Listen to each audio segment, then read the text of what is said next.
윤 대통령 체포를 두고 정치권에서도 후폭풍이 이어지고 있습니다. 네, 여당은 불법 체포라며 공세 수위를 높였고요. 야당은 구속 수사를 촉구하고 있는 상황인데요.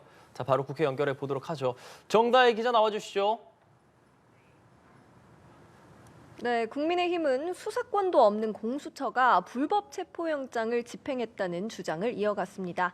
권영세 비대위원장은 오전 회의에서 어제는 대한민국 법치주의가 붕괴한 흑역사로 기록될 거라고 비판했습니다. 특히 공수처가 공개한 대통령실 출입 허가 공문이 위조된 거란 의혹을 띄우면서 새빨간 거짓말이라고 주장했는데요.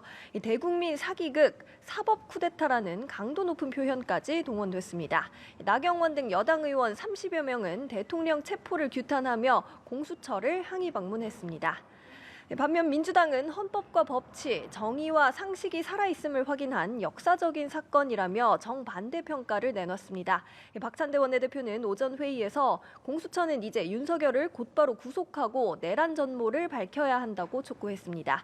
윤 대통령 수사에 대한 이런 평가와 별도로 민주당에선 추경 편성을 강조하는 등 이제 민생과 외교 문제에 집중해야 한다는 분위기도 감지됐습니다. 이런 가운데 5차 범위 내기는 하지만 계엄 이후에 정당 지지율 처음으로 뒤바뀌었다는 여론조사 결과도 나왔죠.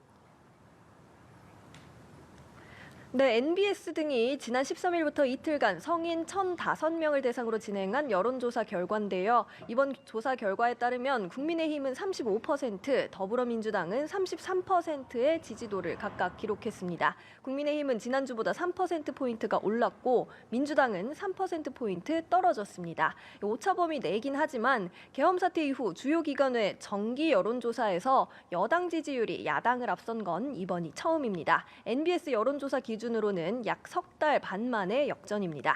민주당 정성호 의원은 이에 대해서 윤 대통령이 저항하고 시일이 장기화되다 보니 보수가 결집하고 여론조사상 과대표집된 측면이 있다고 분석했습니다. 앞서 권영세 비대위원장은 최근 오르는 정당 지지율을 두고 민주당 폭주로 인한 반사이익이라며 감사한 일이지만 마냥 기뻐할 순 없다고 밝힌 바 있습니다. 네, 정 기자, 여야 간의 특검법 협상 상황은 어떻습니까?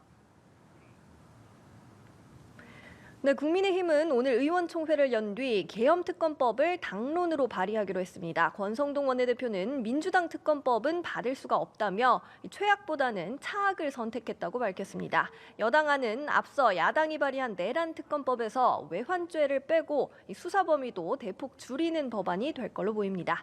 민주당은 이번 주 중에 특검법을 처리하겠다고 강조해왔는데요. 당초 오늘 처리 가능성도 언급했지만 여당안의 발의가 내일로 미뤄지면서 오늘 협상은 불발됐습니다.